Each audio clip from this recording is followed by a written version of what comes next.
In this video, we will show you just how easy it is to fit a wooden bath panel. Remember to always consult a professional fitter if you aren't comfortable with more complicated DIY tasks. For a new bath or to refresh your existing one, you can find the perfect panel in a range of styles and sizes on our website. If you are fitting the bath too, then head over to our How to Fit a Bath video and watch that first.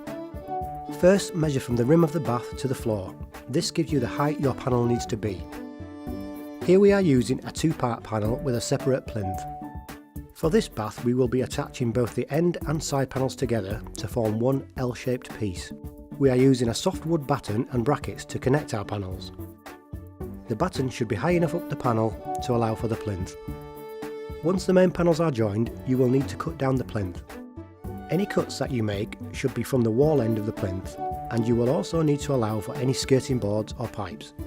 Any cut edges of your wood should be sealed with a PVA mixture or varnish to alleviate any water penetration. Offer up the panel to the wall and once in the required position, mark the wall. Remove the panel and using a piece of plinth, make a second mark. This is where the edge of your supporting batten will be placed. Attach the battens to the wall with screws. Apply some adhesive to the inside of each panel end, where it will meet the batten fixed to the wall, and slide the L shape into position. Fill the joins with a bead of silicone sealant to ensure a watertight finish.